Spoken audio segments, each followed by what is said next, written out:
नमस्कार, dB live big breaking में आप सबका स्वागत है। मैं हूं आराधना और इस वक्त की सबसे बड़ी खबर लेकर हाजिर हूं मैं आपके सामने आज के हमारे इस कार्यक्रम में बिग ब्रेकिंग में। और जैसा कि आप सबको पता है कि बिहार में विधानसभा चुनाव दस्तक देने वाले हैं। बहुत ही जल्दी चुनावों की घोषणा हो सकती है। इसके लिए तमाम राजनीतिक दलों की तैयारियां तो आप देख ही रहे हैं और चुनाव आयोग भी जिस तरह से मैदान में उतर गया है, जितनी सक्रियता चुनाव आयोग की दिखाई दे रही है, इस पर भी लगातार चर्चाएं चल रही हैं। फिलहाल अगर आप देखिए तो चुनाव आयोग को लेकर जो सवाल उठ रहे हैं वो मुद्दा सबसे ज्यादा गरमाया हुआ है। जिस तरह से चुनाव आयोग ने वोटर लिस्ट वेरिफिकेशन के लिए नोटिफिकेशन जारी की 25 जून को और उसके बाद एक पूरा अभियान शुरू कर दिया और यह अभियान कैसे सवालों से घिर गया और किस तरह से लोगों की नागरिकता को लेकर सवाल उठाए जा रहे थे कि कैसे चुनाव आयोग ना सिर्फ मतदाताओं का वेरिफिकेशन कर रहा है बल्कि लोगों से उनकी नागरिकता छीनने का भी काम कर रहा है। ऐसे लेकर जो तमाम सवाल उठ रहे थे, इस पर डीबी लाइव ने भी बार बार आवाज बुलंद की। इस मुद्दे को बार बार डीबी लाइव ने अपने तमाम कार्यक्रमों के जरिए उठाया। चाहे आपने देखा होगा कि हर कार्यक्रम में हमने इस मुद्दे पर जोर दिया कि चुनाव आयोग का यह कदम जो वोटर लिस्ट को वेरिफिकेशन के लिए ये जो प्रक्रिया चुनाव आयोग की तरफ से शुरू की गई है, ये कहां तक सही है, ये कैसे भारत के निवासियों को, बिहार के मतदाताओं पर इसका क्या प्रभाव पड़ने वाला है, इन सब पर हम लगातार चर्चा करते आ रहे हैं। और अब चुनाव आयोग की तरफ से एक बड़ा फैसला आया है। वोटर लिस्ट वेरिफिकेशन के मुद्दे पर चुनाव आयोग का एक बड़ा फैसला आया है, जिसे लेकर एक बार फिर चुनाव आयोग चर्चाओं में बना हुआ है और इन सब पर हम चर्चा करेंगे। इसके लिए हमारे साथ मौजूद हैं आंचल। बहुत बहुत स्वागत है आपका और स्वागत है आप सभी तमाम दर्शकों का हमारे इस कार्यक्रम में। तो आंचल, मैं आपसे जानना चाहूंगी कि चुनाव आयोग ने जो नोटिफिकेशन जारी किया, पहले हम इस पे बात करते हैं, उसके बाद बात करेंगे कि अब क्या फैसला आया है चुनाव आयोग का। उस पर पहले लोगों को बताइए कि जो नोटिफिकेशन था चुनाव आयोग का वोटर लिस्ट वेरिफिकेशन के लिए, क्या प्रक्रिया अपनाई गई और क्यों इस पर बवाल छिड़ा, क्या जानकारी है इससे जुड़ी आपके पास? जी आराधना, मैं आपको बता दूं कि 25 जून को अचानक से एक नोटिफिकेशन जारी होता है जिसमें ये कहा गया होता है कि जो वोटर है उनका जो सर्टिफिकेट है, वोटर आईडी कार्ड है, वो वेरीफाई किया जाएगा और इसमें जांच के नाम पर जो है उनसे उनका जन्म प्रमाण पत्र और इसके साथ ही 11 डॉक्यूमेंट्स मांगे गए थे। और ऐसे में जो लोग हैं गाँव में अगर रहते हैं, उनकी बात की जाए तो बहुत से लोग ऐसे हैं जिनके पास ये सब नहीं था, जो नहीं उपलब्ध करा सकते थे, क्योंकि गांव के लोग इतने साक्षर नहीं होते, इतने पढ़े लिखे नहीं होते हैं। लेकिन उसके बाद भी जो चुनाव आयोग है उसने ये कह दिया था कि अगर आपके पास ये डॉक्यूमेंट्स नहीं है इनमें से एक भी, तो आप जो है वोट नहीं दे सकते हैं। तो ये मुद्दा काफ़ी उछला और इसको विपक्ष ने कहीं ना कहीं लोकतंत्र के लिए खतरा बताया, लोकतंत्र के लिए बहुत बड़ा प्रहार भी बताया था विपक्ष ने इस मुद्दे को। और अब जो है, अब चुनाव आयोग ने इस मुद्दे पर अपना यू टर्न ले लिया है। कहा जाए तो चुनाव आयोग ने साफ कर दिया कि अगर आपके पास कोई इनमें से वोट जो मतलब 11 डॉक्यूमेंट्स दिए जा रहे हैं, इनमें से अगर आपके पास उपलब्ध नहीं है, फोटो भी नहीं है, तो भी आप अपना जो फॉर्म आपको दिए गए हैं बीएलओ की तरफ से, वो फॉर्म फिल कीजिए और उनको जमा कराइए। और पहले तो ये निर्देश दिए गए थे कि आपको ये फॉर्म भी सिर्फ क्या है कि आपको सेंटर पर जाकर जमा करवाने होंगे, लेकिन अब ये कहा जा रहा है कि अब आप उसको ऑनलाइन भी जमा करवा सकते हैं। QR कोड भी मेंशन किया गया है पोस्टर में और इसको लेकर जो है ना काफी सियासत भी देखने को मिल रही है अगर देखा जाए तो, क्योंकि पहले इस मुद्दे को एक तरह का एनआरसी से जोड़कर देखा जा रहा था। कहा जा रहा था कि चुनाव आयोग का काम जो है, चुनाव आयोग का काम इतना है कि वो वोटर आईडी कार्ड बनवाए, लोगों को जागरूक करे वोट देने के लिए। लेकिन जिस तरीके से ये मुद्दा उठा, जो चुनाव आयोग ने उनसे वोटरों से आईडी कार्ड्स मांगे, जो भी तमाम डॉक्यूमेंट्स मांगे, उसके बाद से ये मुद्दा काफी सुर्खियों में रहा। और अब देखा जाए तो ये जो यू टर्न लिया है, कहीं ना कहीं एक तरीके से विपक्ष के दबाव में आकर लिया है चुनाव आयोग ने, ये भी कहा जा सकता है और इसको लोगों की बड़ी जीत भी बताया जा सकता है। यानी अगर देखा जाए तो चुनाव आयोग विपक्ष के दबाव में आ गया है। जिस तरह से चुनाव आयोग ने अपने फैसले से यू टर्न मार लिया है, पहले तक जो सभी दस्तावेज बेहद जरूरी बताए जा रहे थे वोटर लिस्ट वेरिफिकेशन के लिए, बाकायदे चुनाव आयोग ने 11 ऐसे दस्तावेजों की सूची जारी की थी और उनको ही अगर आपने पेश किया तो ही आपकी वोटर लिस्ट में वेरिफिकेशन आपका पूरा हो पाएगा, आपका नाम वोटर लिस्ट में दर्ज किया जाएगा। लेकिन ये जो दस्तावेज मांगे गए थे, इन्हें लेकर ही सबसे गंभीर सवाल उठे, क्योंकि अगर आप बिहार में देखें, एक आम जनता, आम लोगों के पास ये सारे दस्तावेज होने मुमकिन कैसे हैं? और सबसे बड़ी बात तो यह है, इन दस्तावेजों में आधार कार्ड, जो कि आपने हाल फिलहाल में देखा होगा कि सरकार ने हर काम के लिए आधार कार्ड को बेहद जरूरी बताया है, लेकिन जब वोटर लिस्ट वेरिफिकेशन की बात हुई तो उसमें आधार कार्ड का जिक्र ही नहीं था। तब लोगों से वो पुराने तमाम डॉक्यूमेंट्स मांग लिए गए जो शायद ही उनके पास मौजूद हो। और ऐसे में आम लोग छोड़िए, आप मुख्यमंत्री नीतीश कुमार के गांव वालों का भी छोड़िए, एक बीएलओ अधिकारी का भी हाल ही में वीडियो सामने आया था कि मेरे पास मेरा तो मैट्रिकुलेशन का सर्टिफिकेट है, लेकिन मेरे माता पिता का मैं कहां से लेकर आऊं सर्टिफिकेट। तो इस तरह से अगर एक चुनाव अधिकारी ही ये बात कह रहा है, जो इस पूरे प्रक्रिया में एक अहम किरदार है कह लीजिए, अगर वो ही इस तरह से सवाल उठा रहा है, तो जाहिर सी बात है चुनाव आयोग की प्रक्रिया में कोई ना कोई कमी जरूर है जो हर तरफ सवाल उठ रहा है। और अब तो यह साफ भी हो गया है कि चुनाव आयोग ने भी शायद अपनी गलती मान ली है, जिस तरह से उसने यह कह दिया कि आपके पास दस्तावेज हो ना हो, आप बस फॉर्म भर के दे दीजिए। तो सबसे पहले हम आपको बताते हैं कि चुनाव आयोग की तरफ से आज जो सारे अखबारों में विज्ञापन जारी किया गया है अपने इस यू टर्न को लेकर, तो चुनाव आयोग ने उन विज्ञापनों में क्या कुछ कहा है। मैं चाहूंगी कि स्क्रीन पर चुनाव आयोग का विज्ञापन लाया जाए। यहां आप देख सकते हैं एक बड़ा सा विज्ञापन है जिसमें लिखा गया है, सबसे ऊपर लिखा हुआ है, भारत निर्वाचन आयोग द्वारा बिहार में मतदाता सूची विशेष गहन परीक्षण, कृपया ध्यान दें, कोई भी योग्य मतदाता ना छूटे। बहुत ही अहम वाक्य है ये, बहुत ही मजबूत शब्द कहे गए हैं कि कोई भी योग्य मतदाता ना छूटे। इसी को लेकर तो लगातार चुनाव आयोग पर सवाल उठ रहे हैं कि ये जो प्रक्रिया है ये मतदाता को जोड़ने के लिए है या मतदाता को हटाने के लिए है। ये सवाल बार बार उठ रहे हैं। इस बीच चुनाव आयोग ने यह कहा है कि मतदाता सूची में नाम बनाए रखने हेतु आज ही गणना प्रपत्र भरे, यदि वोटर कार्ड यानी ईपीआईसी बना हुआ है तो भी गणना प्रपत्र भरना जरूरी है। यानी उन्होंने इस बात पर जोर दिया है कि ये जो फॉर्म उन्होंने घर घर जाकर बांटे हैं, बीएलओ अधिकारियों ने बीते एक हफ्ते में ये जो फॉर्म बांटे हैं उन्हें भरना बहुत ही जरूरी है। और लेकिन जो बदलाव हुआ है वो अब गौर फरमाने वाली बात है। आप देख सकते हैं अलग से हमारी टीम ने हाईलाइट करके दिखाया है कि गणना प्रपत्र बीएलओ से प्राप्त होते ही तत्काल भरकर आवश्यक दस्तावेज तथा फोटो के साथ बीएलओ को उपलब्ध करा दें, और यदि आवश्यक दस्तावेज तथा फोटो उपलब्ध नहीं हो तो सिर्फ गणना प्रपत्र भरकर बीएलओ को उपलब्ध करा दे। आप देख सकते हैं साथियों कि कैसे एक जिन दस्तावेजों को चुनाव आयोग पहले तक जरूरी बता रहा था कि इसके बिना आप वोटर लिस्ट का हिस्सा नहीं बन पाएंगे, अब उनकी ही कोई जरूरत नहीं रह गई है। अगर आपके पास जरूरी दस्तावेज या फोटो तक नहीं है तो आप सिर्फ ये फॉर्म भरिए और भरकर बीएलओ अधिकारी को दे दें। इनकी सिर्फ मांग इतनी ही है। यही नहीं, मैं आपको आगे पढ़कर बताती हूं। नीचे और भी प्रमुख बिंदुओं में लिखा हुआ है कि 1 जनवरी 2003 के अहर्ता की तारीख यानी क्वालिफाइंग डेट तक मतदाता सूची में दर्ज मतदाताओं को एन्यूमरेशन फॉर्म के साथ दस्तावेज देने की जरूरत नहीं है। 2003 की मतदाता सूची दिए गए लिंक इस पर उपलब्ध है। यदि आप आवश्यक दस्तावेज उपलब्ध करा देते हैं तो निर्वाचन पदाधिकारी यानी ईआरओ को आवेदन को प्रोसेस करने में आसानी रहेगी। यानी ये नहीं कहा जा रहा है कि ये जरूरी है, बल्कि ये कहा जा रहा है कि सिर्फ और सिर्फ जो चुनाव अधिकारी हैं, ईआरओ हैं, उन्हें इस प्रक्रिया में आसानी होगी अगर आप अपना आवेदन जमा कर देते हैं। अब आगे बढ़ते हैं कि यदि आप आवश्यक दस्तावेज उपलब्ध नहीं करा पाते हैं तो निर्वाचक निबंधन पदाधिकारी द्वारा स्थानीय जांच या अन्य दस्तावेज के साक्ष्य के आधार पर निर्णय लिया जा सकेगा। चुनाव आयोग द्वारा वृद्ध, दिव्यांग और अन्य विशेष मतदाताओं के लिए वॉलंटियर की सुविधा। तो आपने देखा कि कैसे चुनाव आयोग जिन दस्तावेजों को अभी तक जरूरी बता रहा था, अब अचानक से वही दस्तावेज जरूरी नहीं रह गए। अब अचानक से चुनाव आयोग का कहना है कि इन दस्तावेजों के बिना भी आप फॉर्म भर सकते हैं और फॉर्म भर देने से ईआरओ अधिकारी को आसानी होगी इस प्रक्रिया को पूरा करने में। यानी एक तरह से जो चुनाव आयोग पहले जो बातें कह रहा था अब उससे ही पलट गया है। इस पर चर्चा के लिए हमारे साथ जुड़ चुके हैं डीबी लाइव के editor in chief Rajiv Ranjan Shrivastava. बहुत बहुत स्वागत है आपका।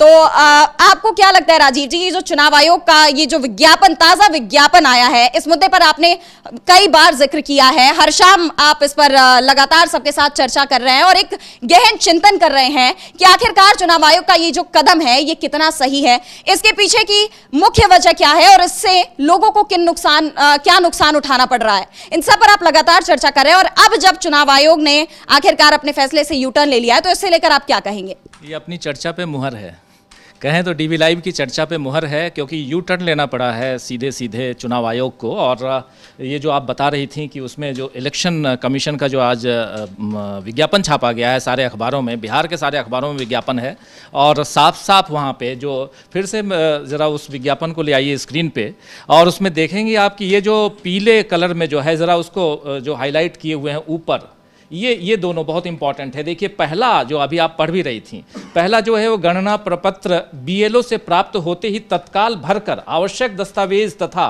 फोटो के साथ बीएलओ को उपलब्ध करा दें। ये इतना तो आप डिमांड पहले से भी कर रहे थे। और आवश्यक प्रपत्र कौन से हैं? वो 11 जो मांगे गए थे वो हैं। लेकिन उसके बाद यदि आवश्यक दस्तावेज तथा फोटो उपलब्ध नहीं हो तो सिर्फ गणना प्रपत्र भरकर बीएलओ को उपलब्ध करा दें। यहां यू टर्न है, यही यू टर्न है कि अगर आपके पास आवश्यक दस्तावेज नहीं हैं तो आप उस फॉर्म को भर लीजिए, और फोटो भी नहीं है। फोटो अमूमन सबके पास होते हैं, लेकिन अगर नहीं है तब भी, फोटो भी नहीं है तब भी आप सिर्फ फॉर्म भरिए और भर के आप बीएलओ को दे दीजिए। और जो नीचे आप पढ़ रही थी उसमें सबसे नीचे सेकंड लास्ट जो है वो भी इंपॉर्टेंट, यदि आप आवश्यक दस्तावेज उपलब्ध नहीं करा सकते हैं, जो ऊपर कहा गया है, नहीं करा पाते हैं, तो निर्वाचक निबंधन पदाधिकारी यानी ईआरओ द्वारा स्थानीय जांच या अन्य दस्तावेज के साक्ष्य के आधार पर निर्णय लिया जा सकेगा। ईआरओ निर्णय लेगा। स्थानीय जांच यानी जाके पूछेगा लोगों से कि पड़ोसी जो तुम्हारा है ये यहीं का है ना, कितने साल से रह रहा है, हो सकता है यही पूछे। दूसरी बात ये पूछेगा, जाकर बोलेगा कि कोई भी डॉक्यूमेंट दिखा दो, भाई हो गया, माफ़ी चाहिए, अब बहुत हो गया, हम लोगों ने बहुत तंग कर दिया, परेशान कर दिया आप लोगों को। डीवी लाइव भी लगातार हम लोगों को परेशान किए हुए है, और लगातार इसी मसले पे खबरें चला रहा था न्यूज़ पॉइंट में, दूसरे प्रोग्राम्स में, आपका प्रोग्राम, आंचल का प्रोग्राम, वो सब देख रहे थे। तो इसलिए ये कल आपका पॉडकास्ट भी देखा होगा शायद चुनाव आयोग ने। तो ये बहुत इंपॉर्टेंट है, एक बहुत बड़ी जीत है विपक्ष की, बहुत बड़ी जीत है, और बहुत बड़ी हार कहें तो ये सत्ता पक्ष की है। नीतीश बाबू के राज में हाहाकार मचा हुआ था। इस वक्त आप जानिए कि वहाँ पर पूरा का पूरा उत्तर बिहार जो है वो डूबा रहता है, बारिश हो रही है, और उसके बाद कहाँ से जाएंगे लोग? तो ये एक और ये चुनाव से पहले एक जीत है विपक्ष की, विपक्ष की चुनाव से पहले की एक बहुत बड़ी जीत है, और ये जीत लगातार चलेगी। शायद हो सकता है कि अगर यही रहा तो आपने 2025 फरवरी में, यानी इसी साल के फरवरी में, जो आपने वो लिस्ट बनवाई थी, जो पूरे वोटर्स की लिस्ट, जिसमें 4 लाख, सुनने में आया कि 4 लाख वोटर्स काटे गए हैं, तो ठीक है, आपने जो लिस्ट बनवाई, क्या वो लिस्ट वही मान्य होगी? अब तो ये भी होगा ना, एक भी मतदाता छूटे नहीं। क्या इसका क्या मतलब है कि शायद उसमें 4 लाख जो छूट गए थे उसको जोड़ देंगे आप? क्योंकि ये जो है, ये दूसरी लाइन, ये बहुत इंपॉर्टेंट, यदि आवश्यक दस्तावेज तथा फोटो उपलब्ध नहीं हो तो सिर्फ गणना प्रपत्र वही जो वोटर आइडेंटिटी कार्ड के लिए जो बनवाया, फॉर्म 6 जो होता है, मेनली बीएलओ जो दे रहा है फॉर्म 6, उसको गणना प्रपत्र भरकर बीएलओ को उपलब्ध करा दें। अब यहाँ पे वो जो अभी तक नागरिकता की बात होती थी, घुसपैठिए की बात आप करते थे, आप बात कर रहे थे बांग्लादेशी घुसपैठिए, उसकी बात कर रहे थे, फॉरेनर हैं, कई कह रहे थे कि आपको जन्म स्थान बताना होगा, आपके माता पिता का जन्म स्थान बताना होगा, आपका सर्टिफिकेट, जन्म सर्टिफिकेट बताना होगा, इतनी सारी चीज़ें थी। अब इन सारी चीज़ों का यहाँ तो कहीं जिक्र ही नहीं है। ये नहीं है कि आप 11 ये डॉक्यूमेंट्स दीजिए। इस विज्ञापन को अगर देखिए आप, आंचल और आराधना, आप दोनों देखो बहुत ध्यान से, तो इसमें साफ समझ में आता है कि बहुत चतुराई से यू टर्न लिया गया है। ये सरकार ही यू टर्न वाली है। बार बार कहता है विपक्ष कि हर चीज में यू टर्न। अभी आपने देखा होगा यहाँ दिल्ली में 15 साल से पुरानी गाड़ियां जो हैं उनको कब्जे में ले रही थी सरकार। यू टर्न, कई मामले में यू टर्न है। अब कल ही आंचल बता रही थी कि सुप्रीम कोर्ट में मामला चला गया, है ना। अब सुप्रीम कोर्ट में ये मामला गया है, सुप्रीम कोर्ट में कल से सोमवार का दिन है और कल से इस पर हो सकता है सुनवाई होती। सुप्रीम कोर्ट अगर वहाँ पर 4 डंडा मारता चुनाव आयोग को और बोलता कि इसको बंद करो, तो उसकी जगह पे उससे पहले इसको बंद कर दो।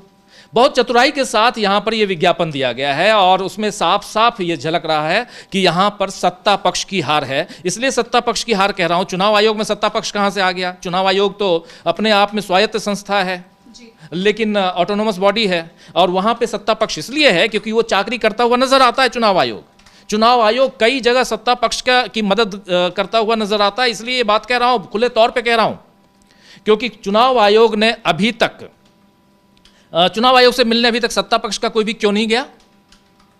सत्ता पक्ष का कोई भी नेता अभी तक इसके पक्ष में ही बोलता हुआ नजर आया। विपक्ष में क्यों नहीं बोला? थोड़ा सा कल कुशवाहा साहब जो हैं, उपेंद्र कुशवाहा, कल सत्ता पक्ष के साथ थे, चुनाव आयोग के साथ थे, आज थोड़ा सा अपने को पीछे खींच के लाए, क्योंकि वो जान रहे हैं वो बीच में हैं।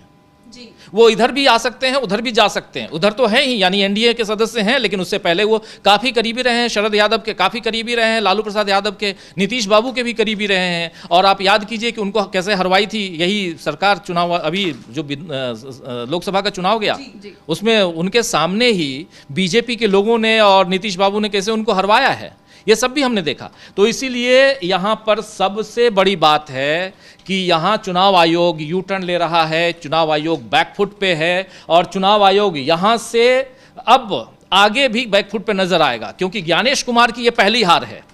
राजीव कुमार के बाद ज्ञानेश कुमार आए, और ज्ञानेश कुमार की ये पहली इनका जो इस ढंग का उटपटांग फैसला पहला फैसला था। और ये उटपटांग फैसले में अगर आप अपने पैर पीछे खींच रहे हैं तो इसका मतलब है कि आपको यहाँ पे अब ये शुरुआत हो चुकी है विपक्ष की जीत की आराधना, ये कह सकते हैं कि शुरुआत हो चुकी है। और अगर ये बिहार ये जीतते हैं विपक्ष और एनडीए हारती है, अगर बिहार के चुनाव को एनडीए हार जाए तो इसके बाद आप पश्चिम बंगाल नहीं जीत पाएंगे, आप असम नहीं जीत पाएंगे, जिस असम में अभी 2 बार से आप जीत के आ रहे हैं, केरल नहीं जीत पाएंगे, वो तो कहीं से भी नहीं जीतेंगे आप तमिलनाडु नहीं जीतेंगे, पुदुचेरी में आप मिलीजुली सरकार बनाए हुए हैं, एनडीए की सरकार है, पुदुचेरी भी जाएगी। तमिलनाडु और पुदुचेरी लगभग आसपास है, और तमिलनाडु का असर पुदुचेरी में पड़ता है। 5 राज्यों के चुनाव होने हैं अगले साल, और उससे पहले ये छठा राज्य जो पहला राज्य है बिहार, इसकी हार। और इसीलिए यहाँ पर नरेंद्र मोदी को जीत चाहिए किसी भी हार में, क्योंकि ये साल चाह रहे हैं, क्योंकि इस साल के शुरुआत में दिल्ली का चुनाव हुआ था, वहाँ जीत मिली है, और उसके बाद अब आखिर में चुनाव बिहार का होना है, और वहाँ जीत दर्ज करके, जैसे 2024 में जीत दर्ज की वैसे 2025 में जीत दर्ज करके आगे बढ़ना चाहते हैं। और इसके साथ साथ अपने एनडीए के कुनबे को बढ़ाना चाहते हैं, ताकि 2029 का चुनाव वो आगे बढ़ाएं और जीतें। लेकिन ये बहुत मुश्किल लग रहा है, बहुत मुश्किल लग रहा है, क्योंकि यहाँ पर अब चुनाव आयोग क्या करेगा, जी बिल्कुल। यानी अगर देखें तो फिलहाल ये विपक्ष के लिए जितनी बड़ी जीत है, उतनी ही बड़ी हार कहीं ना कहीं सत्ता पक्ष के लिए मानी जा रही है। और सबसे बड़ी बात ये है कि ये चुनाव आयोग का जो यू टर्न है ऐसे वक्त पर आया है जब ये मामला सुप्रीम कोर्ट पहुंच चुका है। एडीआर की तरफ से याचिका लगाई गई है सुप्रीम कोर्ट में, जहां चुनाव आयोग के इस फैसले को चुनौती दी गई है। और लगातार विपक्ष जिन मुद्दों को उठा रहा है, अब जब उन्हीं मुद्दों पर सुप्रीम कोर्ट में बात होनी थी, सुनवाई होनी थी, तो उसके ठीक पहले चुनाव आयोग का यह विज्ञापन सामने आता है। आंचल, मैं आपसे जानना चाहूंगी कि सुप्रीम कोर्ट में जो चुनौती दी गई थी, किस आधार पर इस फैसले को चुनौती दी गई है, और आपको क्या लगता है कि क्या चुनाव आयोग वहां अपना स्टैंड रख पाता? जी, मैं आपको बता दूं आराधना कि जो एडीआर है उसकी तरफ से याचिका लगाई गई थी, ये मामला सुप्रीम कोर्ट पहुंचा, और सुप्रीम कोर्ट में बहुत जल्दी हो सकता है सुनवाई हो जाती है, सुप्रीम कोर्ट की तरफ से कोई फैसला आ सकता था इस पर, क्योंकि उसमें जो हवाला दिया गया था वो 1995 के वर्डिक्ट का दिया गया था, जिसमें ये साफ था कि चुनाव आयोग का काम लोगों की नागरिकता जांचना नहीं है, उनसे सिद्ध करवाना नहीं है। चुनाव आयोग का काम है वोटर ID कार्ड बनवाना, लोगों को जागरूक करना है कि चुनाव आयोग क्या क्या करवाना चाहिए, चुनाव आयोग को प्रक्रिया को आगे बढ़ाना। जी बिल्कुल, चुनाव की प्रक्रिया को आगे बढ़ाना, इस तरीके से चुनाव आयोग को काम करना चाहिए। उनका ये काम नहीं है कि वो एनआरसी के जरिए मतलब लोगों की नागरिकता सिद्ध करवाएं। तो इस चीज को लेकर जब इस सुनवाई होने जा रही थी सुप्रीम कोर्ट में, बहुत जल्दी सुप्रीम कोर्ट का कोई फैसला भी आ सकता था, लेकिन चुनाव आयोग को कहीं ना कहीं ये डर था कि जरूर सुप्रीम कोर्ट की तरफ से उनको फटकार लग सकती है, उनका ये फैसला जो है ये रद्द किया जा सकता है। तो उससे पहले ही जो है चुनाव आयोग ने यू टर्न ले लिया इस मामले पर, और अपना फैसला वापस लेते हुए उन्होंने ये कह दिया कि नहीं, अब आपको कोई डॉक्यूमेंट्स देने की जरूरत नहीं है, और आपके पास अगर फोटो भी नहीं है तो फोटो भी मत दीजिए, आप बस जो फॉर्म आपके पास BLO के थ्रू पहुंचाए गए हैं उसको फॉर्म को फिल कीजिए और आप उसको जमा करवा दीजिए। और जबकि पहले तो ये भी कहा जा रहा था कि ये जो फॉर्म आप फिल करेंगे ये आपको खुद जाकर केंद्रों पे जमा करवाने होंगे, लेकिन अब जो कहा जा रहा है वो सिर्फ इतना है कि नहीं, आप हमने QR कोड दे दिया, आप उस फॉर्म को ऑनलाइन भी फिल कर सकते हैं, और अगर आपको फिल करना नहीं भी आता है तो आप ऐसा कीजिए कि आप BLO से संपर्क कर सकते हैं, उसके थ्रू आप फिल भी करवा सकते हैं इस फॉर्म को। तो अब ऐसे में जो चुनाव आयोग है पूरी तरह से बैकफुट पर आ गया है। यानी अगर देखा जाए तो ये जो बातें कही जा रही थी कि 3 दिन में चुनाव आयोग काम पूरा कर लेगा, कल ही आप बता रही थी आंचल कि 87% काम तो पहले से ही पूरा हो चुका है। तो अब देखा जाए तो ये जो QR कोड से फॉर्म भरवाने की प्रक्रिया नई सामने आ गई है, जाहिर सी बात है अब चुनाव आयोग को ये काम करवाने में देरी नहीं लगेगी। अब 3 दिन क्या, महज 1-2 दिन में भी काम पूरा हो जाएगा। मतलब काम पूरा नहीं तो कम से कम फॉर्म तो भर ही जाएगा, क्योंकि 87% ऑलरेडी 2 दिन पहले हो चुका है, और उसके बाद जो 13% बचा हुआ है वो 13% अब अगर सिर्फ फॉर्म भरना है तो फॉर्म भर लेंगे। मैक्सिमम जो लोगों के बीच में ये फॉर्म ऑलरेडी बांटा जा चुका है, और उसके बाद ये भर के और वापस लेने की बात है। 25-26 जुलाई तक का है ये पूरा का पूरा मामला, 26 जुलाई तक करना है, और उसके बाद फिर 2 अगस्त को या 1 अगस्त को इसकी शायद लिस्ट आ जाएगी। और लेकिन यहाँ बात सिर्फ ये तो प्रोसेस की बात है, और जो अभी आंचल बता रही थी उसमें नागरिकता पे सवाल आ गया था। और यहाँ एक बहुत सही सवाल आपने अभी आंचल से पूछा कि आखिर सुप्रीम कोर्ट में यह मामला गया है, क्या उसके कारण यू टर्न है? ये भी एक, और क्यों सुप्रीम कोर्ट में ये जो पूरा का पूरा ये मामला नहीं टिक पाता, मतलब यहाँ पर चुनाव आयोग को बैकफुट पे जाना पड़ता, इसलिए जाना पड़ता क्योंकि ऑलरेडी इस पे वर्डिक्ट है, इस पे फैसला पहले है कि चुनाव आयोग का काम चुनाव की प्रक्रिया का पालन करना है। चुनाव आयोग का काम किसी की नागरिकता की जांच करना नहीं है, और यहाँ इनडायरेक्ट रूप से ये नागरिकता की जांच कर रहा था चुनाव आयोग। आपसे एनआरसी की तरह, नेशनल रजिस्टर ऑफ सिटीजनशिप जो है, उसको आप आगे बढ़ाने की कोशिश कर रहे थे, सीएए को आगे बढ़ाने की कोशिश कर रहे थे, लेकिन यहाँ पे बैकफुट पे हैं आप, इसलिए क्योंकि एक तरफ सुप्रीम कोर्ट में ये बात आती, फिर पूछा जाता कि भाई आप ये कर क्या रहे हो, और यहाँ पे वो सब भी नहीं पूछा जाता। यहाँ साफ वो जो फैसला है उसको सामने रखा जाता, आज जो कुछ चल रहा है उसको सामने रखा जाता, उसके बाद चलिए। यानी क्योंकि हाँ, कुछ कह रही हैं आप। यानी अगर देखा जाए तो ये जो नागरिकता का मामला है, चुनाव आयोग कहीं ना कहीं इन आरोपों को मान रहा है कि उसकी जो प्रक्रिया थी वो नागरिकता की जांच के लिए ज्यादा थी, ना कि वोटर लिस्ट के वेरिफिकेशन के लिए। चुनाव आयोग अपनी गलती मान रहा है। चुनाव आयोग को पता है कि एक नहीं, सिर्फ नागरिकता की बात नहीं है, सबसे बड़ी बात कि आप बिहार के लोगों को, मतदाताओं को, 8 करोड़ मतदाता, 7 करोड़ 90 लाख मतदाता, आप उन मतदाताओं को कहीं का नहीं छोड़े। आपने कह दिया कि अभी आपके पास आपका जो वोटर आईडी कार्ड है वो मान्य नहीं है, आपका जो आधार कार्ड है वो मान्य नहीं है। अगर आधार कार्ड मान्य नहीं है तो फिर आधार कार्ड से तो हमारा अकाउंट जुड़ा हुआ है, आधार कार्ड से हमारा पैन कार्ड जुड़ा हुआ है, आधार कार्ड से आप और भी 10 तरह के, आप अगर मनरेगा जॉब कार्ड और बाकी आपके बने हुए वो सब जुड़े हुए हैं, तो फिर आधार कार्ड ही आपका मान्य नहीं है, तो फिर आपके पास है क्या? तो आपने कहीं का नहीं छोड़ा। इसलिए यहाँ पर एक गलती है। दूसरी गलती, आप नागरिकता जांच रहे हैं, और आपने विज्ञापन में, आज ये विज्ञापन हम लोग दिखा रहे हैं, इस विज्ञापन में उन्होंने नहीं लिखा है वो कि हमारा उद्देश्य क्या है जी। पहले उद्देश्य लिख रहे थे कि हमारा एम क्या है इसको करवाने का, और कह रहे थे कि एम ये है कि जो बांग्लादेशी घुसपैठिए हैं, जो विदेशी हैं, फॉरेनर्स हैं, उनको हम आइडेंटिफाई कर पाएं और उनको डिपोर्ट कर पाएं।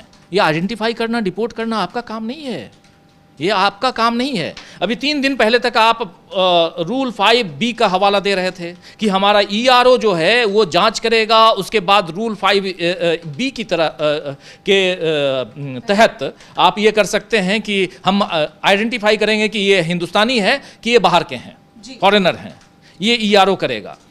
ये सब काम आपका नहीं है। जब आप सुप्रीम कोर्ट आपसे पूछता, वहाँ गवई साहब या कोई भी वो पूछते कि आप ये कर क्या रहे हैं, तो पसीने छूटते ज्ञानेश कुमार के। इसीलिए ज्ञानेश कुमार को ये यू टर्न लेना पड़ा। इसीलिए यहाँ पर अब, क्योंकि ये वक्त चुनाव की प्रक्रिया को आगे बढ़ाने का है, ये वक्त है कि कहाँ कहाँ पोलिंग बूथ बनाए जाएं, क्योंकि ठीक इसके बाद बारिश खत्म होगी, और अभी सारे किसान और वहाँ के जो गरीब हैं, जो मजदूर हैं, मनरेगा के तहत जो लोग काम कर रहे हैं, वो रुपाई का काम कर रहे हैं, धान की रुपाई होती है वहाँ पे, और मैक्सिमम बिहार में धान की खेती होती है। ये मैक्सिमम लोग, जो 80% लोग जो गाँव में बसता है बिहार का, वो खेतों में होता है, और वो निकलेंगे यहाँ से। उसके बाद कुछ फेस्टिवल्स होंगे, फिर दशहरा, फिर दिवाली, उसके बाद बिहार का सबसे बड़ा पर्व छठ पूजा, ये सब, और इसी के बीच आपको चुनाव भी करवाना है। चुनाव करवाना, तो चुनाव की तैयारियां कैसे करेंगे आप? आपको पूरी प्रक्रिया निभानी पड़ेगी 3 महीने तक, और आप कह रहे हैं कि नहीं जी अभी तो हम पहले नागरिकता नाप लें।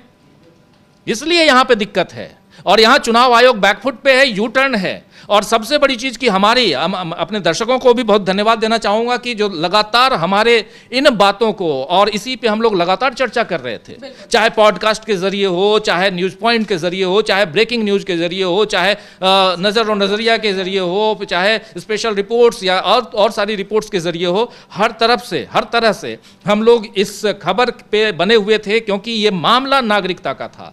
ये मामला जो है वो सिर्फ वोटर कार्ड बनवाने का नहीं, आपने भी कई बनवाए होंगे, यहाँ से वहाँ हम जाते हैं, भाई हम जहाँ हैं वहाँ के वोटर हो जाते हैं 3 साल रह लिए तो।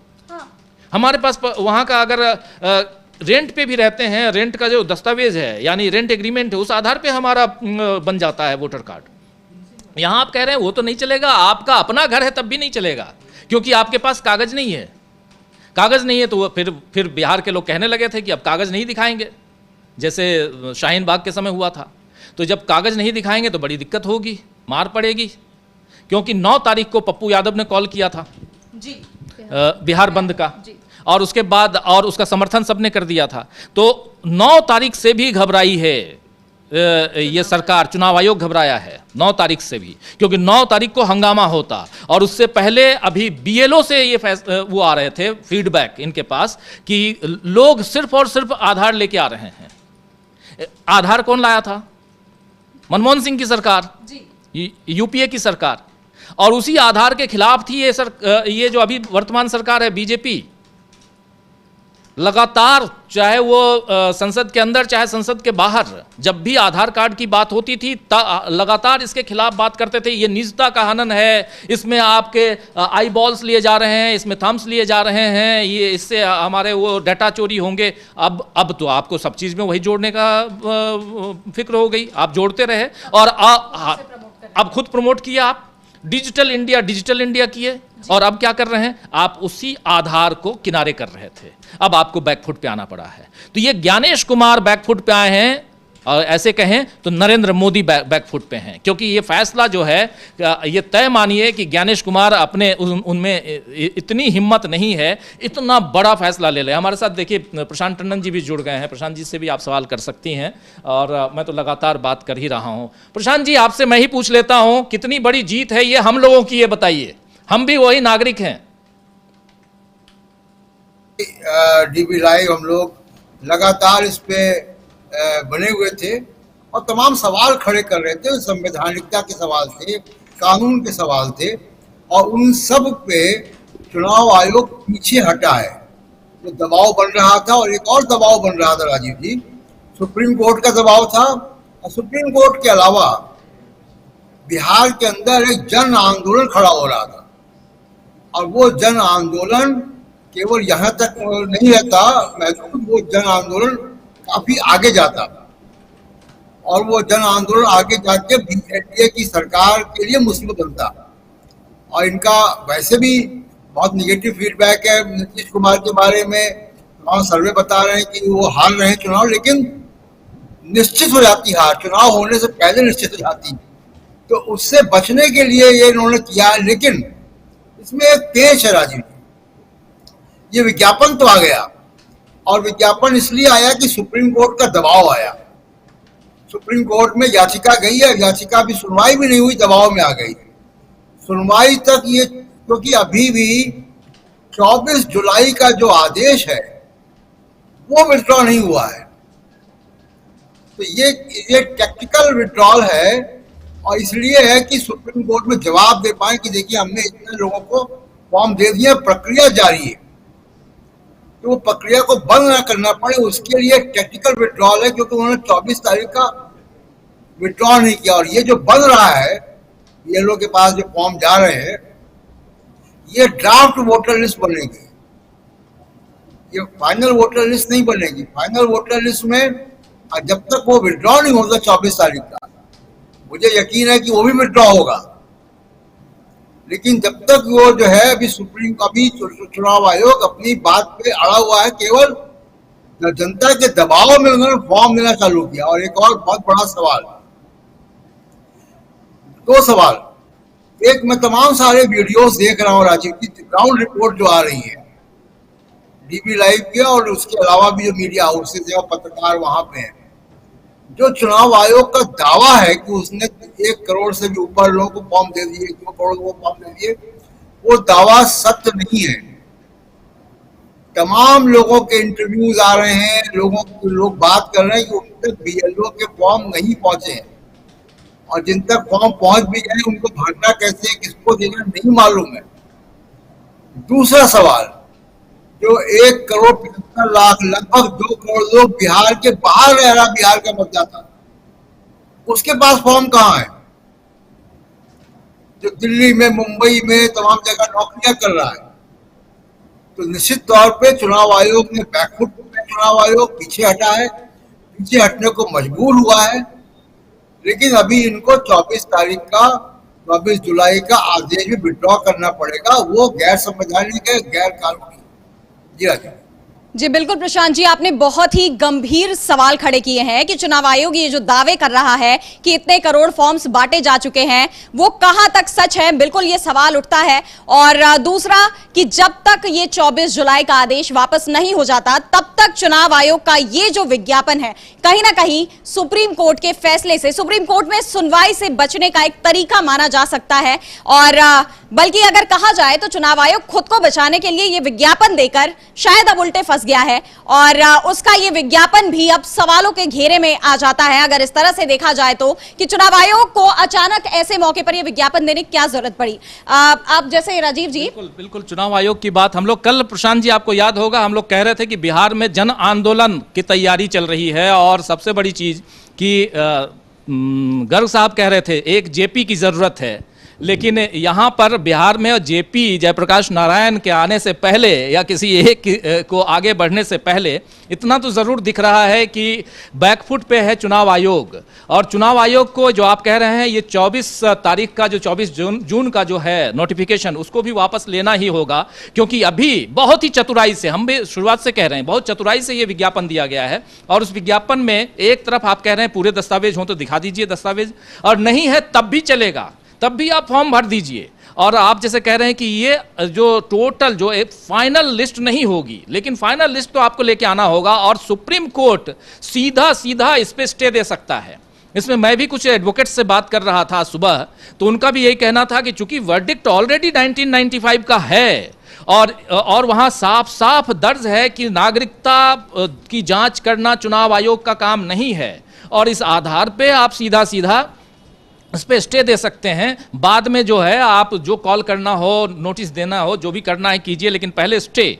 और स्टे मिलने का मतलब है, कोर्ट से स्टे मिलने का मतलब है कि यहाँ पर ज्ञानेश कुमार अपने पहले, वो कहते हैं ना प्रथमे मासे मक्षिका पाता, पहले ही कॉर उठाए थे कि मक्खी गिर गई। ये वही हो गया है ज्ञानेश कुमार के साथ। ये बेचारे कल रात को लिख रहे थे, वैसे ही राजीव कुमार की कॉपी करना चाह रहे थे, कुछ शेरो शायरी लिख रहे थे रात को जगे हुए, लेकिन आज सुबह सुबह उनको विज्ञापन देना पड़ गया। जी, उसमें राजीव जी एक और बात यह है कि ये प्रक्रिया ही फॉल्टी है। मतदाता क्यों फॉर्म भरेगा? मतदाता क्यों? ये अमेरिका में होता है, ये अमेरिका का सिस्टम है कि मतदाता को रजिस्टर करना पड़ता है। मतदाता भारत में रजिस्टर नहीं करता।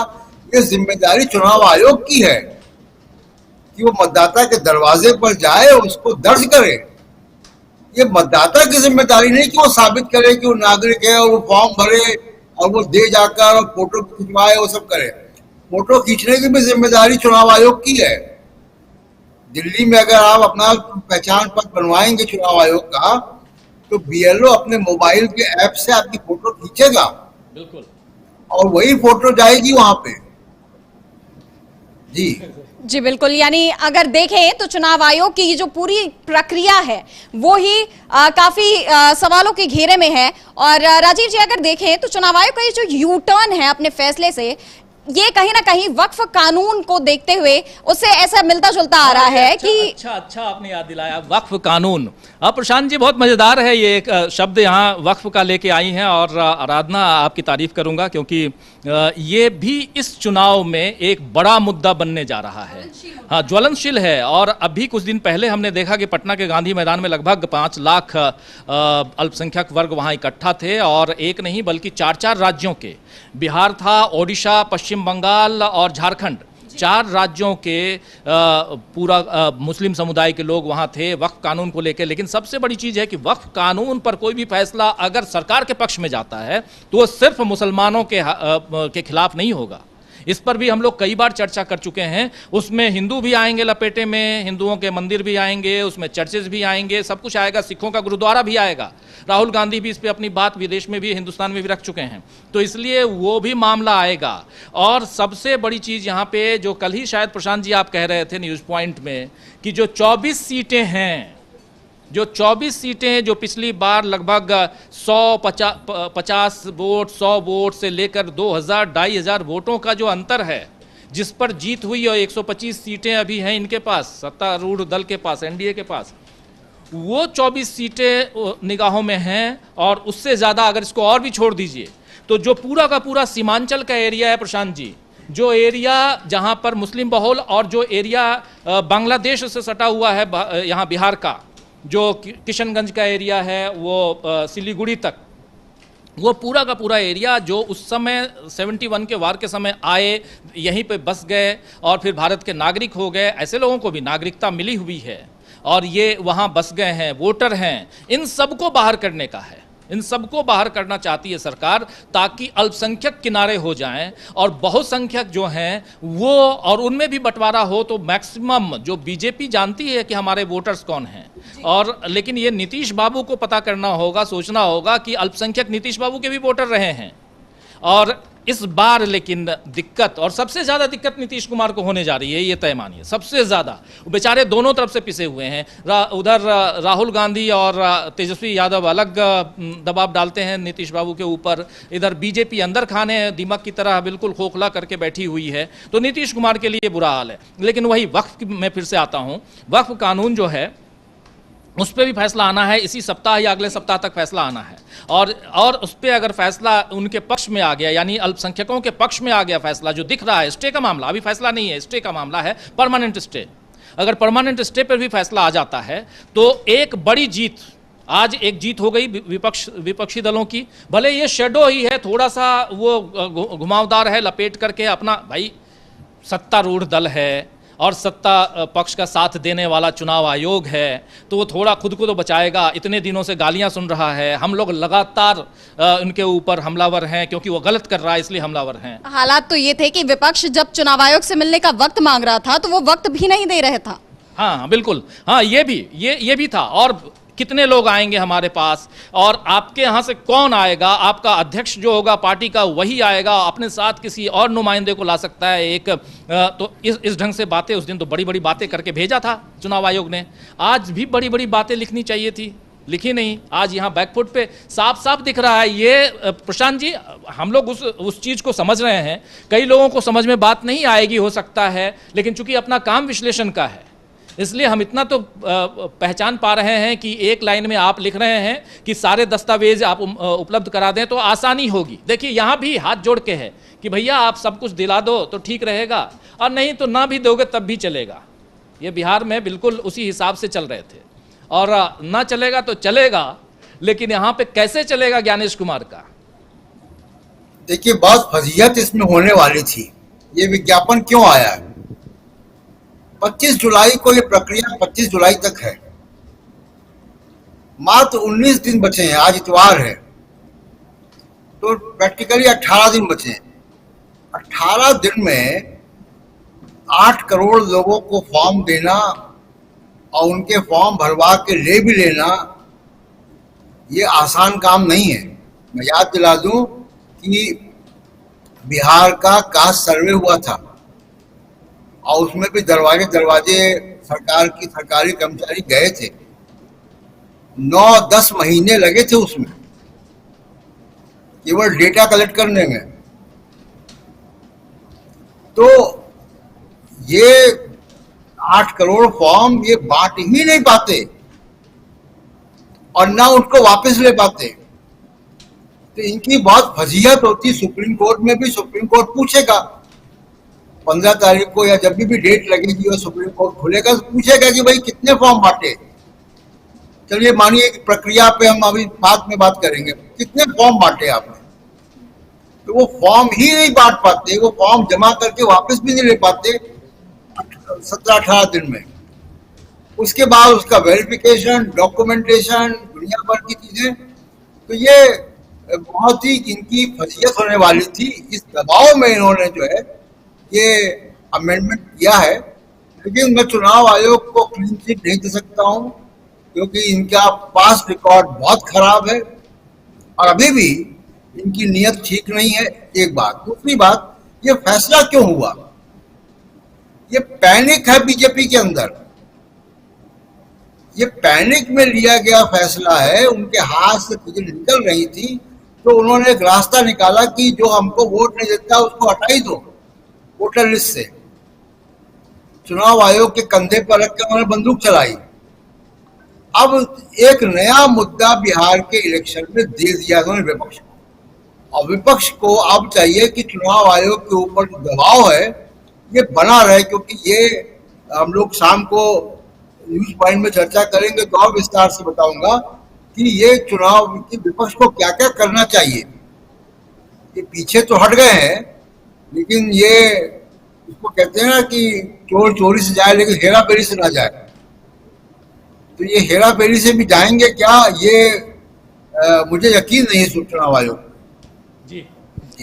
जी बिल्कुल, यानी देखें तो चुनाव आयोग की ये जो प्रक्रिया है ये हेराफेरी है या फिर क्या है? चुनाव आयोग जो बचने की कोशिश कर रहा है, इन सब के बीच कहीं ना कहीं वो दोबारा घिरता हुआ नजर आ रहा है। अगर इस प्रक्रिया को लेकर ही सोचे तो ये प्रक्रिया आखिरकार शुरू क्यों की गई थी? चुनाव आयोग पर सवाल उठ रहे थे कि वोटर लिस्ट में धांधली हो रही है, ये सवाल विपक्ष ही उठा रहा था और लगातार आयोग पर इस तरह के आरोप लग रहे थे कि वो बीजेपी या सत्ता पक्ष के हित में काम कर रहा है, सत्ता पक्ष के इशारों पर काम कर रहा है। और इसके बाद आयोग का यह फैसला आया। क्या ये इसलिए था कि चुनाव आयोग अपनी छवि को सुधारना चाहता था? लेकिन अब जो उसने यू टर्न ले लिया है, क्या इससे उसकी छवि और धूमिल नहीं हो गई? और क्या वो सवाल खत्म हो गए जो वोटर लिस्ट को लेकर उठ रहे थे? इस पर क्या कहेंगे आप? एक्चुअली एक बात तो तारीफ करनी पड़ेगी चुनाव आयोग की भी और सत्ता पक्ष की भी कि वो मुद्दों को बहुत तेज़ी से बदलते हैं। हेडलाइंस मैनेजमेंट हम लोग कई बार इस पे भी न्यूज़ पॉइंट में और ऐसे भी देखे हैं, हम लोग गवाह रहे हैं, हम सब, आप भी प्रशांत जी और हम मुंबई में थे और अचानक वन नेशन वन इलेक्शन की बात आ गई। जिस दिन इंडिया गठबंधन की बात हो रही थी, इंडिया बनाने की बात हो रही थी, याद होगा प्रशांत जी, उस दिन इंडिया गठबंधन के नाम की बात हो रही थी, इधर इन लोगों ने वन नेशन वन इलेक्शन की बात कर दी। पहलगाम घटना की बात चल रही थी और आपने क्या करवाया, तो उस समय आपने इससे कोहली से आपने नहीं, उससे टेक्स्ट मैच से आपने संन्यास दिलवा दिया। ऐसी बहुत सारी घटनाएं घटी हैं। तो मैनेजमेंट है ये, हेडलाइंस मैनेजमेंट। लेकिन दूसरी चीज़ है कि जब राहुल गांधी सवाल पूछ रहे थे लगातार कि इतने वोटर्स कैसे बढ़ गए महाराज, बताइए ज्ञानेश कुमार जी, आपसे पहले राजीव कुमार जी, ये बताइए कि 76 लाख वोटर्स कैसे आ गए 1-1.5 घंटे के अंदर महाराष्ट्र में? कैसे? आप जरा वो लिस्ट दे दीजिए जहाँ पे फोटो भी है वोटर्स के, और वो भी एक्सेल शीट में दे दीजिए। आप जब वो मांग रहे थे तब आप आ गए बिहार, और बिहार में आप बोले कि नहीं जी आप मुझसे मांगोगे, मैं बिहार की एक जनता से 8 करोड़ से मांगूंगा। और वो मांगना शुरू कर दिए कि आप मुझसे मांग रहे थे ना, पहले वहाँ मांग लेता हूँ उसके बाद आप। तो यहाँ अब चुनाव आयोग यही सोचा और वहाँ जो बैठे हुए चाणक्य लोग जो हैं वो लोग, उन लोगों ने यही सोचा होगा कि बिहार के लोग या विपक्षी दल यहाँ से बैकफुट पे आ जाएंगे। लेकिन आज बिल्कुल दिख रहा है कि विपक्षी दल बैकफुट पे नहीं है, विपक्ष की बड़ी जीत है। और शायद ये यहाँ से प्रशांत जी, ये विपक्ष की जीत की शुरुआत है कह सकते हैं। ये विपक्ष की जीत की शुरुआत है जो अगले 6 राज्यों के चुनाव होने हैं और सारे राज्य लपेटे में आएंगे। लेकिन एक बात आपके पास आऊं, लेकिन आंचल आप बता रही थी और सुबह से हम लोगों ने देखा कि कुछ ऐसी खबरें चल रही हैं कि जो बीएलओ जा रहे हैं और वो खुद कह रहे हैं, बीएलओ से कोई पत्रकार, हम लोगों के भी जो वहाँ पत्रकार हैं वो इंटरव्यू ले रहे हैं, तो वो कह रहे हैं कि हमारे पास ही डॉक्यूमेंट नहीं है, हम इनसे क्या डॉक्यूमेंट मांगे। शायद ऐसे ही था ना? जी बिल्कुल राजीव जी, आप सही कह रहे हैं। एक वीडियो अभी सामने आया था जिसमें एक बीएलओ खुद कहते हुए नजर आ रहे हैं कि मेरे पास तो डॉक्यूमेंट है लेकिन मेरे माता पिता के पास डॉक्यूमेंट नहीं है, उसका क्या करें, मैं कहाँ से लेकर आऊँ? तो ये बहुत बड़ा सवाल खड़ा करता है कि जब जो खुद अधिकारी हैं उनके पास ये इस तरीके के डॉक्यूमेंट्स नहीं है तो आम लोग जो है उनके पास कैसे होंगे? क्योंकि आम लोग तो इतने आम हैं कि लोग पढ़े लिखे नहीं है, उनके मतलब साक्षर नहीं है, तो उनके पास इतने सारे डॉक्यूमेंट्स कहाँ से आएंगे, वो भी इतनी जल्दी? क्योंकि जिस तरीके से मतलब टाइम दिया गया है कि 24 जुलाई तक ये प्रक्रिया पूरी होनी नहीं है, उससे पहले आपको ये डॉक्यूमेंट्स देने ही होंगे, आपको मतलब वेरिफिकेशन करवाना ही होगा। तो इतने कम समय में इतने डॉक्यूमेंट्स बन भी नहीं सकते अगर हम बनवाने जाएं। तो आपको पता है कि आजकल तो बिहार में वैसे भी घूस दो वाला काम चल रहा है कि पहले आपको घूस देनी पड़ेगी, उसके बाद आपको बार बार दफ्तर के लाएंगे। हाँ, घूस देने के लिए पैसे भी नहीं होंगे। पैसे जिनके पास नहीं है, 100 रुपए नहीं है जिनके पास, वो बेचारे कहाँ से देंगे? अगर आप बोलेंगे कि 500 रुपये लगेगा जी, आपका ये डॉक्यूमेंट बनवा दूंगा। हमारे एक साथी बहुत बढ़िया लिख रहे हैं, नरेंद्र नाथ ओझा जी लिख रहे हैं प्रशांत जी कि इसका भरोसा मत कीजिए राजीव जी, जब मतदाता सूची फाइनल आ जाए देख लीजिए, ईमानदारी से चुनाव और गिनती हो जाए, ईवीएम में वही सही वोट निकले जो जनता ने दिया है, तब मानिएगा कि विपक्ष जीता। बिल्कुल सही लिखा है इन्होंने, नरेंद्र नाथ ओझा जी ने, कि क्योंकि ये समझना होगा कि आखिर आराधना की यहाँ से क्या सिर्फ हम ये मान लें, लेकिन एक जीत की शुरुआत है। मैं अपने तमाम साथियों को कह रहा हूँ, ये जीत की शुरुआत है। कम से कम यहाँ पर आप इतना, ये वो सरकार है जो पहलगाम जैसी बड़ी बड़ी घटनाएं हो जाती हैं, ये वो सरकार है जो मणिपुर में आज तक नरेंद्र मोदी गए नहीं। हट्ठी हैं ये लोग, जिद्दी हैं, और ये सोचते हैं कि नहीं हम तो जीत रहे हैं, चुनाव दर चुनाव जीत रहे हैं। इसलिए राजीव कुमार जिस ढंग से प्रेस कॉन्फ्रेंस करते थे, प्रशांत जी याद होगा, और उस प्रेस कॉन्फ्रेंस में वो मजाक उड़ाते थे पत्रकारों का। पत्रकार सवाल पूछ रहा है, एक शेर, और वो भी किसी और का चुराया हुआ आप बोल रहे हैं, अपना भी लिखा हुआ नहीं बोल रहे हैं, उसमें से एक दो शब्द इधर उधर करके। जब ऐसा कह रहे हैं, ऐसा कर रहे हैं, तो इसका मतलब है कि कितनी जिद्दी सरकार है। और ऐसे में हमारे साथी जो लिख रहे हैं बहुत सही लिख रहे हैं। ऐसे तमाम साथियों का मैं आप सबका शुक्रगुजार हूं दोस्तों कि आप लोग लगातार ऐसे मसलों को हमारे साथ साथ कदम से कदम, भले आप बाहर रहते हैं पर्दे के पीछे, लेकिन पर्दे के पीछे वाले लोग भी बहुत मजबूत होते हैं और बहुत मजबूती के साथ आप लोग हिम्मत बढ़ाते हैं। तो इसीलिए जो आप कह रही थी, बीएलओ की बात जो आंचल कह रही हैं कि उनके पास खुद ही नहीं है, उनके पास अगर एक बीएलओ के पास अगर दस्तावेज नहीं है, 11 नहीं है, तो बाकियों से क्या मांगेगा? हमारे पास अगर सारे डॉक्यूमेंट्स होंगे तब तो हम कहेंगे ना कि हाँ ठीक है, ये मैं दे रहा हूँ। हम लोग तो कल बात कर रहे थे कि ज्ञानेश कुमार जी ही अपने खानदान का दे दें, ज्ञानेश कुमार खुद ही दे दें, या पटना में बैठा हुआ जो चुनाव अधिकारी है वो दे दे अपने मम्मी पापा का। पढ़ा लिखा है, मैट्रिकुलेशन का तो मिल जाएगा, उनके मम्मी पापा का दे दें। भाई मुझसे मांगो तो मैं नहीं दे पाऊंगा दूसरों का छोड़ दीजिए, मेरे माता पिता भी पढ़े लिखे थे, लेकिन फिर भी नहीं दे पाऊंगा। तो इसीलिए ये कहना यहाँ पे कि आप जो पढ़े लिखे हैं उनकी बात, जो नहीं पढ़े लिखे हैं, गांव, प्रशांत जी आप ही आंकड़े बता रहे थे अभी परसों पॉडकास्ट में, उन आंकड़ों को देखिए, 80% से ज्यादा तो गाँव में है बिहार, 88%, 88% गाँव में है। तो कहाँ से देंगे? और उसमें भी पूरा का पूरा अभी बिहार भीगा हुआ है। जी प्रशांत जी, केवल 2% लोगों के पास जन्म का प्रमाण पत्र है बिहार में। यानी अगर सिर्फ 2%। तो ये लोग अगर बिहार की आम जनता, जी प्रशांत जी आप कहिए। 98% के पास नहीं है, जो कि अनिवार्य शर्त है चुनाव आयोग की, 87 के बाद वालों के लिए और 87 के पहले के वालों के लिए भी। जन्म का प्रमाण पत्र कौन बनवाता है? जो हाई स्कूल में नहीं है वो कहां से लाएगा? आप खुद पूछ लीजिए, बताइए। सही बात। बिल्कुल, यानी अगर देखें तो जो ये चुनाव आयोग का फैसला है, आम लोगों के लिए ये फैसला शायद इतना आसान नहीं है जितनी आसानी से चुनाव आयोग ने एक फरमान तो जारी कर दिया कि आप अपना बर्थ सर्टिफिकेट लेकर आइए, आप ये सर्टिफिकेट लाइए, आप वो सर्टिफिकेट लाइए, लेकिन आम लोग वो कहां से लेकर आए? अचानक से आपने मतलब 1 महीने की डेडलाइन दे दी कि इतने तक में आपको ये करना है, और लोग वो कहां से लेकर आए जिनके पास ना वो दस्तावेज है, ना वो इतने शिक्षित हैं, और ना ही सरकारी व्यवस्था इतनी दुरुस्त है। जैसा कि अभी तेजस्वी यादव ने भी आरोप लगाया था कि किसी भी एक दस्तावेज को बिना पैसे दिए, बिना घूस के कोई दस्तावेज आप बिहार में बनवा ही नहीं सकते हैं। तो ऐसे में आम लोगों के लिए कितनी मुश्किलें अचानक से खड़ी कर दी चुनाव आयोग ने, और अब जब विपक्ष ने और वहां की जनता ने भी बहुत ही मुखरता से चुनाव आयोग के फैसले का विरोध किया, अपनी नाराजगी जताई।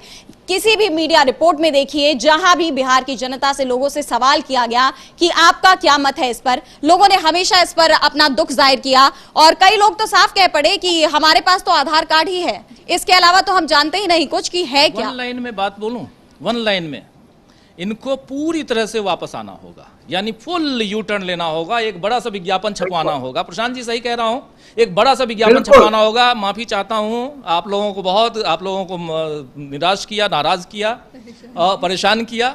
और एक ये पूरा का पूरा निर्णय हमारा जो था, हमने जो 24 तारीख को नोटिफिकेशन दिया था, उसको हम वापस लेते हैं। इसके अलावा कुछ नहीं है। नरेंद्र मोदी जी को समझ में नहीं आ रहा है कि वो कहाँ पे उन्होंने हाथ रख दिया है। ये बिहार है। एक बात राजीव जी और जोड़ दूं जी, आप ही की बात पे एक बात और जोड़ दूं, ये सुप्रीम कोर्ट में सुनवाई से पहले वापस लेंगे, क्योंकि अगर सुप्रीम कोर्ट में सुनवाई हो गई तो इस प्रोसेस को तो सुप्रीम कोर्ट नहीं इजाजत देगा, क्योंकि उसका खुद का निर्णय है लाल बाबू हुसैन के मामले पे जी। लेकिन सुप्रीम कोर्ट फिर इलेक्टोरल रोल में घुसेगा, फिर नई नियमावली बनवाएगा, वो नए स्टैंडर्ड्स बनवाएगा, फिर इनसे 50 सवाल पूछेगा और उसको ठीक करवाएगा। फिर ये भी पूछेगा कि कितने बजे आपके ये वोटर लिस्ट बढ़ क्यों जाती है, ये घटती कैसे है, बीएलओ कौन है, कौन इसको अपॉइंट करता है। सुप्रीम कोर्ट में मामला जाएगा तो यहाँ से आगे जाएगा और बहुत आगे जाएगा। तो मुझे लगता है दूर तक जाएगी। आपकी बात जो है वो भविष्यवाणी सही होगी कि ये सुप्रीम कोर्ट के सुनवाई से पहले भी 24 जून का आदेश वापस लेंगे। दूसरी बात जो आपने कही बिल्कुल, कि अगर ये फुटबॉल मैच है तो पहला गोल विपक्ष ने डाल दिया है, अब आगे का मैच बाकी है। और तीसरी बात देखिए जो इम्पोर्टेंट है कि हेडलाइन मैनेजमेंट की बात अभी हो रही है। इस वक्त ये क्यों किया गया, तमाम कारणों की वजह की एक वजह ये भी है कि ऑपरेशन सिंदूर को लेकर बहुत सरकार से फंस रही थी। सेना के बड़े बड़े जनरल, बड़े बड़े अधिकारी बता रहे थे कि चीन कंट्रोल कर रहा था, चीन टुकती रग है मोदी साहब की, चीन के मामले में कुछ बोलना नहीं चाहते वो, तो चीन पीछे से कंट्रोल कर रहा था वॉर को। उसके बाद एक जनरल ने कहा कि सरकार ने मना किया कि आपको हमले नहीं करने डिफेंस इंस्टॉलेशन पे, इस वजह से हमारे जहाज गिरे। सीडीएस अपना बयान दे चुके, तो ये हेडलाइन मैनेजमेंट की इस वक्त जरूरत थी इनको, तो ये हेडलाइन मैनेजमेंट भी है। और एक और राजीव जी, हेडलाइन मैनेजमेंट का मौका इनके पास आने वाला है ट्रंप के साथ टैरिफ के मामले पर, वहां भी काफी कुछ हो रहा है। जी राजीव जी, बिल्कुल बिल्कुल। ट्रंप के साथ टैरिफ में और 9 तारीख तक का समय है, 9 के बाद या उससे पहले कुछ हो जाए। लेकिन इधर जब बात हो रही है अगर बिहार की, तो बहुत बातें हम लोग कर रहे हैं और उसमें भी बिहार में बैकफुट पर है जो आप बता रही हैं। चुनाव आयोग लगातार, हम लोग इस पे बात कर रहे हैं, विपक्ष की एक जीत है, जीत हम लोगों की भी है, हमारे तमाम साथियों की जीत है। और निराश मत होइए आप लोग, जो कई सारे साथी लिख भी रहे हैं, कह रहे हैं कि इन पे भरोसा नहीं करें। बिल्कुल ये भरोसे लायक नहीं है, न ये सरकार भरोसे लायक है, खुले तौर पे कह रहा हूँ, न सरकार भरोसे लायक है और न ही ये चुनाव आयोग भरोसे लायक है। अगर भरोसे लायक होता तो राहुल गांधी और विपक्ष के नेताओं ने जो मांगा था कि भाई आप लिस्ट दे दीजिए कितने वोटर्स हैं वहाँ महाराष्ट्र में, और वो भी फोटो के साथ वो दे देते। आप इसमें नहीं, इस कर्म कांड में नहीं जाते, आप तो कहीं और चले गए। आप फंस गए जाके बिहार में, उस दलदल में। चारों तरफ पानी पानी है, गंगा भी है, गंडक भी है, कोसी भी है, और बहुत सारी सहायक नदियां हैं, सोन भी है, बहुत सारी नदियां, सब में बाढ़ है। तो इसलिए ये वहाँ पे जाके फंस गए हैं और इनको चुनाव आयोग को अभी वहाँ से निकलना मुश्किल होगा। प्रशांत जी, ये निकलने में बहुत मुश्किल आएगी इनको, क्योंकि ये ऑलरेडी बहुत पैसा खर्च कर चुके हैं। इतना ऑलरेडी फॉर्म, उस दिन आप ही बता रहे थे ना कि 1 करोड़ फॉर्म आपने बांट दिया। 1 करोड़ कहाँ से छपवाया? हम तो छपवाते हैं ना, रोज अखबार छपवाते हैं कि नहीं, छापते हैं कि नहीं जी। तो हमको पता है कि 1 घंटे में कितनी कॉपियाँ छपती हैं, रात भर में कितनी कॉपियाँ छपेंगी। जो लोग कहते हैं ना कि 10 लाख हमारा सर्कुलेशन है, वो रात भर में छाप नहीं सकता, वो हम लोग कहते हैं, क्यों हम जानते हैं। तो इसलिए ये 1 करोड़ कितने दिन में आपने छाप दिया? इसका मतलब है पहले से यहाँ से पीएमओ से आपके पास ऑर्डर गया था, चलो फॉर्म छपवा दो। जैसे ऑर्डर जाता है मीडिया हाउसेज में कि चलो आज शाम को 5 बजे से हल्ला बोल इस पे करना है, तो वैसे ही। लेकिन इससे बाहर निकल के अगर देखें तो यहाँ पर विपक्ष को और मजबूती के साथ खड़े रहने की ज़रूरत है। जैसे तेजस्वी यादव ने जो बयान दिया आज सुबह, जो हम लोग ब्रेकिंग न्यूज़ कर रहे थे, और तेजस्वी यादव ने मीडिया पर करारा प्रहार किया है, वैसे प्रहार की ज़रूरत है। विज्ञापन छाप तो दिए आप चुनाव आयोग का, लेकिन इस पर कितने लोग एडिटोरियल लिखेंगे आज देखते हैं प्रशांत जी। हम तो लिखने जा रहे हैं, घूमता हुआ आईना भी इसी पे कर रहे हैं।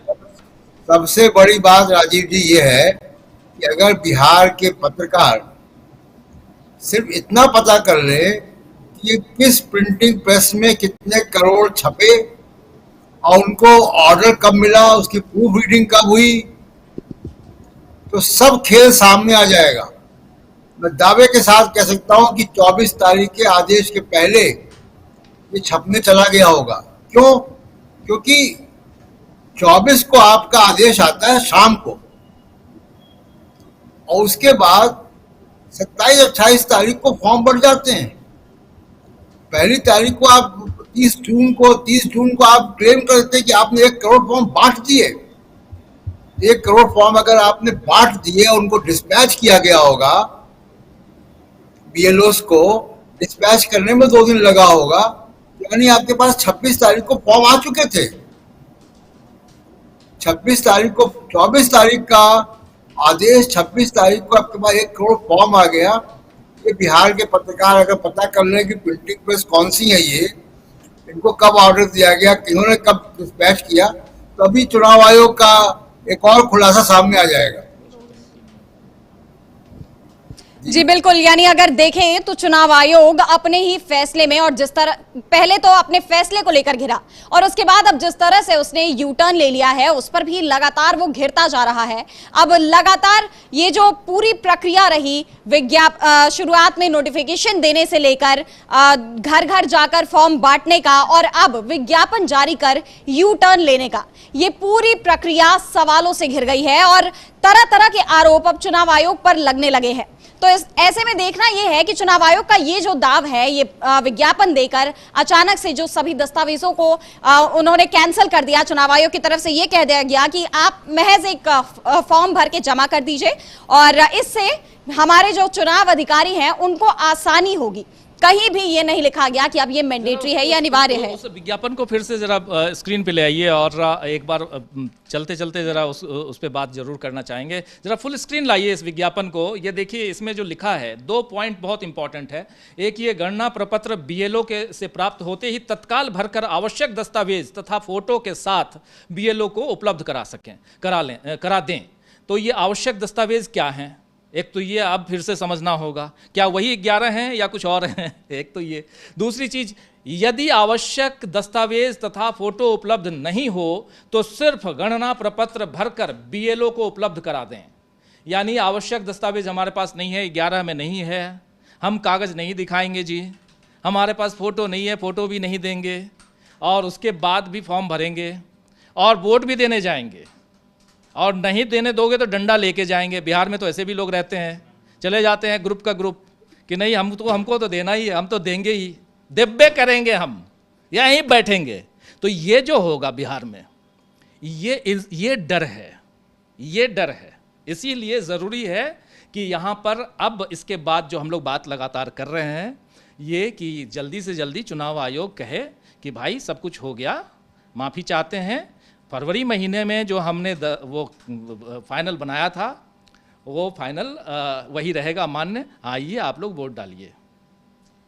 यानी अब चुनाव आयोग अपने फैसले पर एक और यू टर्न लेगा, अपना 24 जुलाई का आदेश भी वापस लेगा। क्या वो माफी मांगेगा और क्या कुछ होगा इस पूरे मामले को लेकर आगे, इन सब पर हमारी नजरें बनी रहेंगी। लेकिन फिलहाल अगर देखा जाए तो चुनाव आयोग का ये यू टर्न विपक्ष की एक बड़ी जीत के रूप में देखा जा रहा है और कहीं ना कहीं वो सारे आरोप जो चुनाव आयोग पर लग रहे थे, चुनाव आयोग के इस वोटर वेरिफिकेशन की प्रक्रिया को लेकर, वो सभी आरोप अब एक तरह से सिद्ध होते नजर आ रहे हैं। ऐसे में चुनाव आयोग और बुरी तरह से घिरता जा रहा है। इन सब पर हमारी नजरें रहेंगी और इन सब से हम आपको रूबरू करवाते रहेंगे न्यूज़ पॉइंट में। बिल्कुल, आज न्यूज़ पॉइंट में भी इस पर चर्चा होगी, जैसा कि हम रोज करते आए हैं। और न्यूज़ पॉइंट ही नहीं, हमारे तमाम प्रोग्राम्स में आपको इससे जुड़ी सारी जानकारियां मिलेंगी। उन सबको जरूर देखें, जरूर विजिट करें हमारे चैनल को। अगर आपने सब्सक्राइब नहीं किया है तो सब्सक्राइब करें डीबी लाइव को। और फिलहाल आज के लिए बस इतना ही। बहुत बहुत शुक्रिया हमारे तमाम दर्शकों का हमारे साथ जुड़े रहने के लिए। बहुत बहुत शुक्रिया प्रशांत जी आपका, राजीव जी आपका, आंचल आपका, आप सभी का बहुत बहुत धन्यवाद। आपका भी शुक्रिया हमें सभी जानकारियों के लिए। और आज के लिए बस इतना ही। नमस्कार।